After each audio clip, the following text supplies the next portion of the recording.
Donc moi c'est Joe, la trentaine d'années, je ne dirais pas mon âge. Donc passionné de basket depuis, donc comme j'avais dit, si vous avez bien suivi, j'ai commencé à suivre le basket à partir de la fin du premier tripit. Donc voilà, basket, le sport, mais bon, basket en tout cas, voilà, tout simplement. Yo, moi c'est Stéphane, 36 ans bientôt. Voilà, ancien basketteur. Du coup, moi c'est Idriss, voilà, j'ai 20 ans. Il y en a peut-être qui me connaissent sous le nom de Gilo, du coup sur ma chaîne YouTube. Donc voilà, qu'est-ce que je peux dire de plus en vrai? J'ai 20 ans, je suis étudiant. En 20 ans, ça fait 20 ans que je suis passionné de basket. Voilà. Du coup voilà, je participe à cette chaîne, j'essaie de donner un peu mon avis, essayer de divertir un peu les gens, et puis voilà ce que je fais. Stéphane, je le connais depuis. C'est depuis l'école primaire. Hein. Ouais, l'école primaire, tout ça, et ça a matché parce que bon, il kiffe le basket, je kiffe le basket, et puis voilà. Et puis, D-Low, Mr. Idriss, je le connais depuis toujours parce que c'est mon frère. Mon petit frère. Johan, on se connaît, ça remonte des années primaire. Primaire, et en fait, avec d'autres potes, on a grandi quasiment dans le même quartier, et voilà. Hein. C'est comme ça qu'on s'est connus, et jusqu'à aujourd'hui, c'est là. Hein. Alors moi, avec Joe, c'est très simple. C'est que je le connais depuis à peu près 20 ans, du coup. Justement parce que je suis son petit frère, voilà, tout simplement. Du coup, Joe, ça fait 20 ans que je le connais. Voilà. Stéphane, ça fait un peu moins d'1 an que je le connais maintenant. Et après, voilà, même Moussa, hein, pareil. Comme je l'ai dit, hein, j'ai découvert le basket à la fin du premier tripit. Bon, au début, j'étais... je regardais vite fait parce que bon... juste, je voyais une balle orange, des mecs qui sautaient et trucs. Et après, je me suis vraiment intéressé à partir de 96 août. Mais j'ai vraiment commencé à suivre 93 par là. Ah, grosse anecdote, hein, parce que de base, je faisais du foot. Et perso, sport en hiver, dehors, c'était pas pour moi. Et du coup, mon grand frère faisait du basket, donc big up à lui. Et donc de là, j'ai voulu découvrir le basket comme ça. J'avais un ensemble Jordan rouge que mon père m'avait acheté. Et je suis allé dans le gymnase qui était juste à côté de chez nous. Et puis voilà, c'est comme ça que ça a commencé. Hein. Alors j'ai découvert le basket aux alentours de... En vrai, du coup, comme j'ai dit que j'étais passionné de basket tout à l'heure, c'est faux. Enfin, depuis 20 ans, c'est faux. En vrai, j'ai commencé à suivre le basket, j'ai connu le basket environ vers 2009-2010, quelque chose comme ça. Oui, non, j'ai pratiqué en club. Bon, avant ça, je pratiquais en street. Hein, Mais bon, ensuite, j'ai pratiqué en club. J'ai commencé en Benjamin. Benjamin jusqu'à cadet, je me suis arrêté. J'ai repris en senior et tout. Mais bon, c'était... En tout cas, oui, j'ai pratiqué le basket, ouais. Ouais, j'en ai pratiqué pendant 25 ans. J'ai arrêté il y a 1 an et demi. Ça me manque des fois, mais match tous les week-ends, là, non. Ça y est, je peux plus. Ouais, j'ai pratiqué. J'ai pratiqué 4 ans, en vrai. Et voilà, ça m'a plu. De 2014 à 2018, après j'ai arrêté pour plusieurs raisons. Tu vois, les études, les blessures, etc. J'ai pris du temps pour moi, et puis voilà. Du coup, je continue dehors à jouer. Non, parce que j'étais pas dans le délire en fait, moi je voulais juste jouer au basket et puis c'est tout. J'étais pas vraiment, c'était pas ma vocation en fait. Mais bon, après avec le temps je me suis dit est-ce que j'aurais pu, peut-être, mais bon franchement non, c'était pas dans mon, non, c'était pas dans mes plans en tout cas. Ouais, surtout quand j'ai démarré, c'était ça mon objectif premier, mais bon après les aléas ont fait que ça ne s'est pas fait. Du coup j'ai pris ça comme une passion première et un exutoire également. Et ça a créé ce que ça a créé aujourd'hui, hein, ce qui fait qu'aujourd'hui, je peux parler de basket matin, midi, soir. Quand j'étais petit, ouais. Aujourd'hui, non. Voilà. Alors, si vous suivez bien, et après avec les débats que j'ai et tout, personnellement j'ai une petite préférence pour le basket old school. Après on va dire que je préfère le basket des airs 2000. Mais ouais, le basket actuel c'est bon, enfin là il est redevenu bon parce qu'entre temps c'était un peu... ça dormait un petit peu et tout, mais ouais c'est pas mal, hein, c'est pas mal ce qui se fait, c'est-à-dire qu'il y a beaucoup de joueurs athlétiques et tout. Mais personnellement, je trouve que le basket old school est meilleur que le basket de maintenant. C'est mon opinion personnelle. Mais le basket d'aujourd'hui est bon, ouais j'aime bien. Moi c'est old school à vie. Hein. Franchement, le basket moderne s'en rapproche, mais c'est encore trop tendre.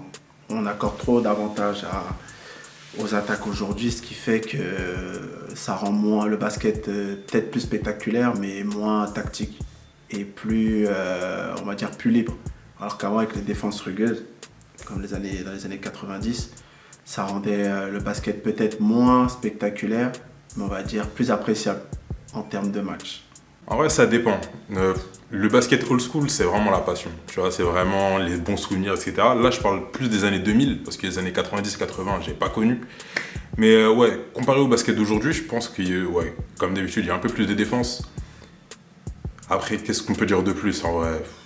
Je sais pas si le basket old school, bah, du coup pour les années 2000, je sais pas si ça va être un peu lié à ma nostalgie. Mais je dirais que ouais, je préfère un peu le basket un peu plus old school que le basket d'aujourd'hui. Malgré le fait que j'aime beaucoup le basket d'aujourd'hui, surtout sur cette saison, on a pu le voir avec les campagnes des playoffs, etc. Mais ouais, j'ai l'impression que les joueurs s'amusaient plus, j'ai l'impression qu'il y avait plus de détente, ils étaient là juste pour jouer et pas pour les contrats, ou etc. Tu vois. C'est même pas une question, ça. C'est les Clippers. Non, je rigole. C'est les Lakers. Lakers à vie, à la mort. Jusqu'à, et carrément, si j'ai des enfants, ça va être les Lakers sous la porte. Ah, moi j'aime le soleil, hein. J'aime bien la Floride. Pas Orlando, hein, je vous rassure tout de suite. Miami.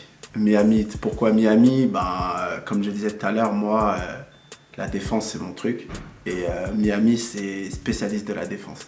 Bon, même si cette année c'est un peu compliqué, mais moi je m'inquiète pas. Quand Jimmy Butler va se réveiller, ça va barder. Actuellement, faut pas le dire, mais c'est les Lakers. Ah, c'est Mr. Kobe, hein, paix à son âme. Ah, Kobe. J'aime beaucoup de joueurs, mais vraiment, si en tout cas il fallait en choisir un, moi c'est Kobe. Ah, mon joueur préféré. Alors j'ai eu 2 périodes de joueurs préférés. J'ai eu la période avant LeBron et j'ai eu la période LeBron. Avant LeBron, il y a Jordan, parce que c'est lui qui m'a donné envie de jouer au basket, à force de suivre, regarder les documentaires, les matchs qu'il a fait, etc. Et jusqu'à ce que je découvre LeBron James. Après, qui est le meilleur entre les deux, je vais dire Michael Jordan, parce que c'est le meilleur joueur de tous les temps, selon mon avis. Hein. Mais ouais, LeBron. LeBron, il n'y a rien à dire. Alors, de cette saison ou de... Mon joueur préféré, déjà all-time, déjà ça va être Kobe. Mon joueur préféré all-time, c'est Kobe. Mon joueur préféré des Lakers aujourd'hui, non, c'est pas LeBron, c'est pas Anthony Davis. Pour moi, c'est Austin Reeves, voilà, c'est mon joueur préféré de cette équipe. Et après, si on peut parler de mon joueur préféré de cette saison, moi je dirais plus Tyrese Haliburton quand même. Alors des moments, il y en a plusieurs, mais faut bien en choisir un. Hein. Je sais pas si je peux en choisir plusieurs, mais bon, allez, on va prendre déjà le shoot de la finale 98. Putain de bordel. Mais sinon, allez, je m'en accorde un autre, on va dire le shoot de la gagne en 2019 de Kawhi Leonard.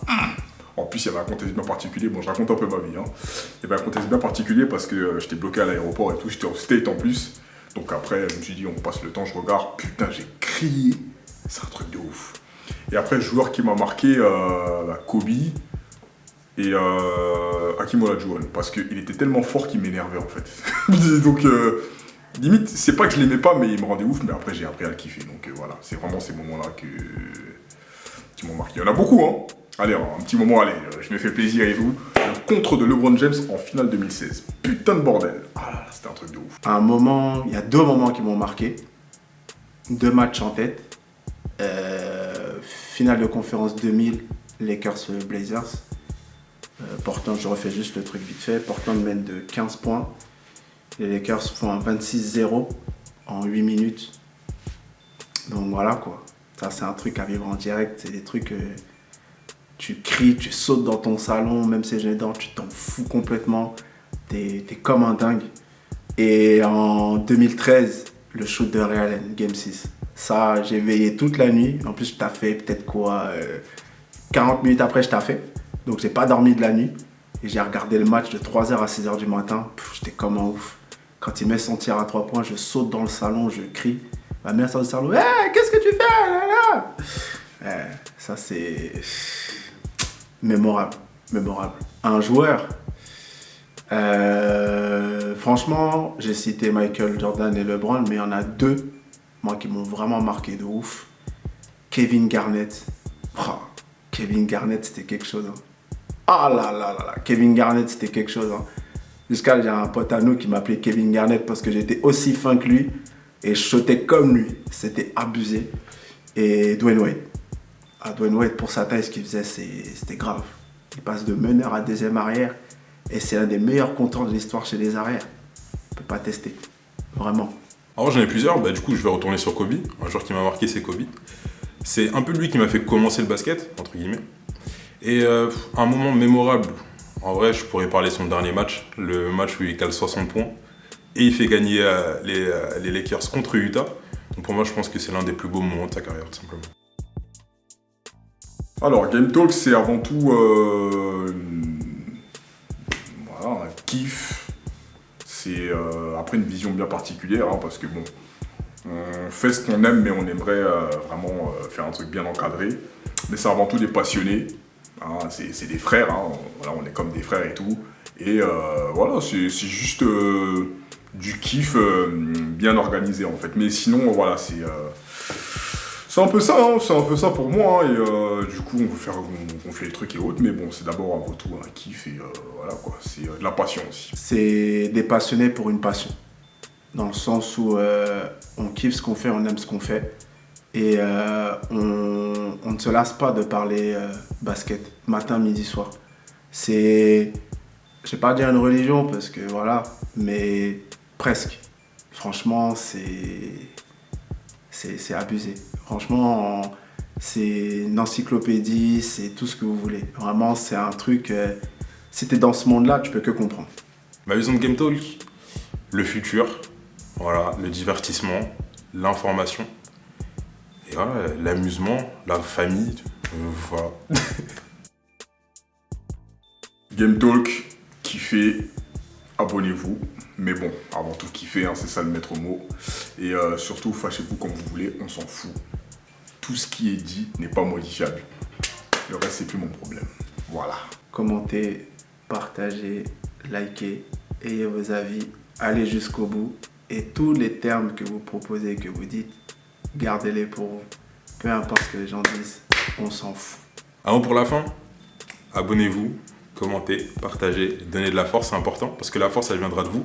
Et c'est grâce à vous qu'on va tout simplement monter pour atteindre plusieurs sommets. C'est bon ? Ouais.